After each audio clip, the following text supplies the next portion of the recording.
இங்க பெரிய ஜமீன்தார் குடும்பத்தை சேர்ந்த நம்ம ஹீரோட தாத்தா ஒரு பிளே பாயா இருந்ததால பொண்ணுங்கள்ட்ட கொடுத்தே சொத்தெல்லாம் காலி பண்ணனதோட மட்டும் இல்லாம நம்ம ஹீரோவையும் ஒரு கடனாளியாக்கிட்டு போய் சேர்ந்துட்டாரு. ஹீரோ இருக்கிற பங்களா கூட இப்போ கடன்ல தான் இருக்கும். இருந்தாலும் பங்களால உள்ள பொருட்களை எல்லாம் வித்து தான் ஒரு ஜமீன்தார்ன்ற பில்டப் மட்டும் மெயின்டைன் பண்ணிட்டே இருப்பான். இப்படி இருக்கும்போது ஹீரோக்கு ஒரு யோசனை வருது. ஒரு பெரிய பணக்கார பொண்ணா பார்த்து கல்யாணம் பண்ணிட்டு அவ மூலமா வர வரதட்சணையில கடனை எல்லாம் அடைச்சிட்டு சொத்தெல்லாம் மீட்டலாம்னு நினைப்பான். அப்படிதான் ஒரு தடவை கோவில் திருவிழால நம்ம ஹீரோயினை பாக்குறான். ஒரு பிச்சைக்காரனுக்கு அவளோட தங்க ஒட்டியானத்தையே கழட்டி கொடுக்குறா.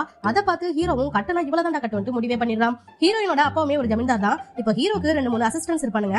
அவங்கள வச்சு ஹீரோயினோட ரொட்டீன்ஸ் எல்லாம் தெரிஞ்சுக்கிட்டு அவ கூட பழகிறதுக்கான வாய்ப்புகளையும் ஏற்படுத்துறான். ஹீரோயினுக்கு நாய்க்குட்டினா பிடிக்கும்னு தெரிஞ்சுக்கிட்டு ஒரு குட்டி நாயை தண்ணில இருந்து காப்பாத்துற மாதிரி சீனை போட்டு அதை ஹீரோயினையும் பார்க்க வைக்கிறான். இப்படி பல விஷயங்கள் பண்ணி ஹீரோயினை இம்ப்ரெஸ் பண்றான். அப்படியே 2 பேரும் பேசி பழக ஆரம்பிக்க ஒரு கட்டத்துல ஹீரோயினே வந்து எனக்கு பிடிச்சிருக்குன்னு சொல்ல 2 பேருக்கும் அவங்க அப்பா கல்யாணம் பண்ணி வச்சிருக்காரு. ஹீரோவும் நினைச்சதெல்லாம் நடந்துட்டு சந்தோஷத்துல இருக்க அங்க ஹீரோட அசிஸ்டன்ட் வந்து ஹீரோயின் அப்பா கொடுத்ததா சொல்லி ஒரு லெட்டர் கொடுக்குறான். அதை படிச்ச ஹீரோக்கு ஹார்ட் அட்டாக்கே வந்துரும் போல. அப்படியே அதுல என்னதான் எழுதுன்னு பார்த்தா ஹீரோயினோட அப்பாவுமே சூதாடி சொத்தெல்லாம் அழிச்சு அவரோட பங்களாவுமே கடன்ல தான் இருக்கும். அந்த கடனெல்லாம் நேக்கா ஹீரோட தலையிலேயே கட்டிட்டு காசிக்கு போயிட்டாராம். இதனால இப்ப ஹீரோவும் ஹீரோயின் கூட சண்டை போட அங்க எரிபாபுன்ற ஒருத்தன் வரான். அவன் வேற யாரும் இல்ல, இவங்களோட கல்யாணத்துக்கு முன்னாடி ஹீரோயினுக்கு நிச்சயம் பண்ண மாப்பிளதான். அவங்க அப்பா ஒரு எம்எல்ஏ. அவன் வந்து ஹீரோவே ஒரு ஃப்ராடான்ற விஷயத்தை ஹீரோயின் கிட்ட சொல்லிட்டு கிண்டல் பண்ணிட்டு போறான். அதுல ஹீரோயினுக்குமே செம ஷாக்கு, இவனும் ஃப்ராடான்ட்டு. அப்ப ஹீரோவும் அப்புறம் எப்படி பிச்சைக்காரனுக்கு ஒட்டியானத்தை கழட்டி போட்டேன்னு கேட்டா அவன் பிச்சைக்காரனே கிடையாதா, இவங்களுக்கு கடன் கொடுத்தவனா, அதான் ஒட்டியானத்தை கொடுத்து செட்டில் பண்ணிருக்கா. இப்ப ஹீரோவும் எல்லா கடனையும் அடைக்கணும்னா நான் அதுக்கு உடனடியா பணக்காரனாகணும், அதுக்கு என்ன பண்றதுன்னு யோசிச்சா அப்பதான் அவன் எலெக்ஷன் வர விஷயத்தை தெரிஞ்சுக்கிறான். எப்பவும் அதுல இப்ப வந்துட்டு போனால எரிபாபு அவன் தான் அண்ணன் போஸ்ட்ல நின்று ஜெயிப்பான். நம்ம ஹீரோ இந்த தடவை அவனை எதிர்த்து போட்டிடுறான்.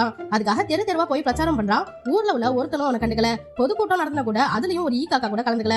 இப்ப ஹீரோயின் ஒரு ஐடியா கொடுக்குறா. அதுபடி ஹீரோவும் எல்லா தெருக்களுக்கும் பாத யாத்திரையா போய் ஓட்டு கேட்க ஆரம்பிக்கிறான். அப்படியே அவன் போகும்போது ஒவ்வொரு இடத்துல உள்ள பிரச்சனைகளையும் தெரிஞ்சுக்கிறான். அங்க ரோட்ல சாக்கடை தண்ணி நடந்து வருது. ஸ்கூல்ல எல்லாம் டீச்சர்ஸ் இல்லாம பசங்களோட கல்வி பாதிக்கப்படுது. இங்க உள்ள ஹாஸ்பிட்டல்ல கூட போதுமான டாக்டர்ஸ் இல்லாம மாட்டுக்கு வைத்தியம் பார்த்துட்டு இருக்காங்க. இதெல்லாம் பார்த்தா ஹீரோக்குமே இப்ப செம்ம ஐடியா வருது. நம்ம ஏன் பேசாம இந்த சோஷியல் மீடியால ரீல்ஸ் போட்டு பிரச்சாரம் பண்ணக்கூடாதுன்னு. அப்படியே அவன் போட்ட ரீல்ஸும் செம்மையா வைரல் ஆயிடுது. அதனால மக்களோட ஆதரவுமே இப்ப ஹீரோக்கு கிடைக்க ஆரம்பிக்குது. இதெல்லாம் பார்த்தா எரிபாபோட அப்பா அந்த எம்எல்ஏ நம்ம கட்சியவே நாளைக்கு போல இருக்குன்னு சொல்லிட்டு சீக்கிரம் அந்த ஏரியால உள்ள பிரச்சனை எல்லாம் சரி பண்ணுங்கன்னு சொல்லிட்டு அதுவுமே இப்ப ஹீரோக்கு சாதகமா அமைஞ்சிடுது. எலெக்ஷன்ல ஜெயிக்கிறதுக்கு முன்னாடியே எல்லாத்தையும் பண்ண வச்சிட்டேன்னு சொல்லி எல்லாரும் ஹீரோவை கொண்டாடவே ஆரம்பிக்கிறாங்க. இதுல காண்டான எம்எல்ஏ இப்ப ஹீரோவை கூப்பிட்டு நீ எலெக்ஷன்ல இருந்து விலகிட்டா உனக்கு 20 கோடி ரூபாய் பணம் தரேன்னு சொல்றான். ஹீரோவும் பணத்துக்காக தானே எலெக்ஷன்ல இருப்பான். அதனால ஹீரோவும் பணத்தை வாங்கிட்டு இவனை பத்தி நெகட்டிவ் தாட் வர மாதிரியான ஒரு வீடியோ ரெடி பண்ணி போஸ்ட் பண்றான். அதை பார்த்து ஊர் மக்கள் எல்லாம் டென்ஷன் ஆகி எரிபாபுக்கே ஓட்டு போட தயாராயிட்டாங்க. அப்படி எலெக்ஷன் ரிசல்ட் அனௌன்ஸ் பண்ண அதுல ஜெயிச்சது வேற யாரும் இல்ல, நம்ம ஹீரோ தான். எப்படி இது பாசிபிள்னு பார்த்தா ஆக்சுவலா ஹீரோ வீடு வீடா போய் மக்களோட குறைகள் எல்லாம் கேட்கும்போது தான் அதுல பல குடும்பங்கள் தங்களோட விவசாய நிலங்களை பேங்க்ல அடகு வச்சு அதை மீட்க முடியாம தவிச்சிட்டு இருக்காங்கன்னு தெரிஞ்சுக்கிறான். ஹீரோ வாங்கின 20 கோடி ரூபாயையும் வச்சு அவங்களோட பிரச்சனைகளை தான் தீர்த்திருப்பான். ஏன்னா மக்களோட கஷ்டங்களை பார்த்து ஹீரோ எப்பவே திருந்திருப்பான். அதனாலதான் எல்லாரும் நம்ம ஹீரோக்கே ஓட்டு போட்டிருப்பாங்க. இப்போ காசிக்கு போன மாமனாரும் திரும்ப வந்து நம்ம ஊர்ல ஒரு 10 ஏக்கர் நிலம் எனக்கு இருக்கு, அதுக்கு பக்கத்துல ஒரு பெரிய கார்பரேஷன் கம்பெனி வருது, அதை வித்தா நம்மளோட பிரச்சனை எல்லாம் சரியாயிடும்னு சொல்ல ஆக்சுவலா அந்த கம்பெனி வரதுலதான் எம்எல்ஏ பெரிய கமிஷன் அடிக்கலாம்னு பார்த்துருப்பான். அதுக்காக தான் ஹீரோ கிட்ட 20 கோடி ரூபாய் கொடுத்து வாபஸ் வாங்க சொல்லியிருப்பான். இது மூலமா எல்லா பிரச்சனையும் முடிஞ்சு மக்களும் ஹாப்பி, நம்ம ஹீரோவும் ஹாப்பி.